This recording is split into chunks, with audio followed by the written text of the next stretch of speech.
पवित्र नगरी में जहाँ गंगा ज्ञान की तरह बहती है, वहीं रहते थे संत कबीर दास के गुरु रामानंद जी। एक सुबह श्राद्ध की तैयारी चल रही थी। मूल अनुष्ठानों के अनुसार पिंडदान, यह पूर्वजों को तिल, शहद और दूध के साथ मिश्रित चावल के गोले पिंडा अर्पित करने की विधि है।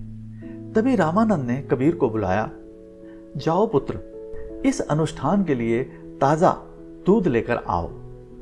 कबीर ने सिर झुकाया और बिना प्रश्न किए चल पड़े। रास्ते में गांव के बाहरी हिस्से में कबीर ने एक अजीब दृश्य देखा। एक मरी हुई गाय रास्ते के किनारे पड़ी थी। वह रुक गए। आगे बढ़ने की बजाय कबीर उसके पास बैठ गए। उन्होंने हरी घास इकट्ठी की और गाय के मुंह के सामने रख दी। फिर वे इंतजार करने लगे। मिनट बीते, फिर घंटे। लोग आते जाते रहे। कुछ हंसे, कुछ फुसफुसाए। कबीर पागल हो गए हैं। लेकिन कबीर शांत बैठे रहे। आश्रम में समय बीता गया और कबीर लौटे नहीं। चिंतित होकर रामानंद स्वयं उन्हें ढूंढने निकले। उन्होंने कबीर को मरी हुई गाय के पास बैठे देखा।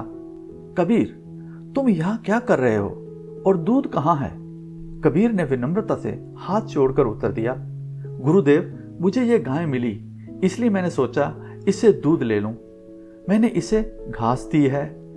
मैं इंतजार कर रहा हूं कि यह खाए और दूध दे। रामानंद ने हल्की भौहें सिकोड़ते हुए कहा, कबीर, यह गाय मर चुकी है। यह ना घास खा सकती है, ना दूध दे सकती है। कबीर ने शांत स्वर में गुरु की ओर देखा और कहा, गुरुदेव, यदि एक मरी हुई गाय घास खाकर दूध नहीं दे सकती, तो एक मरा हुआ मनुष्य श्राद्ध का भोजन कैसे खा सकता है? रामानंद ने समझ लिया कि उनके सामने केवल एक शिष्य नहीं, बल्कि एक जागृत आत्मा खड़ी है। वह एक प्रश्न समय के साथ दूर तक गूंजता रहा। यह कबीर की निडर बुद्धि का प्रतीक बन गया। एक संदेश कि सच्ची भक्ति अंधी परंपराओं में नहीं, बल्कि जागरूक समझ में होती है।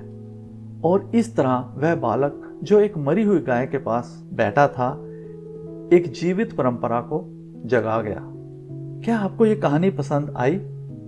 इस तरह की और भी कहानियां देखने के लिए, जैसे सूफी संत और टूटा हुआ कटोरा, आदि शंकराचार्य और चांडाल, कबीर और मंदिर मस्जिद, संत रविदास और सच्चा मंदिर, बुद्ध और कर्मकांड की सच्चाई, गुरु नानक और ईश्वर की सच्ची दिशा, कृपया इस चैनल को सब्सक्राइब करें। धन्यवाद।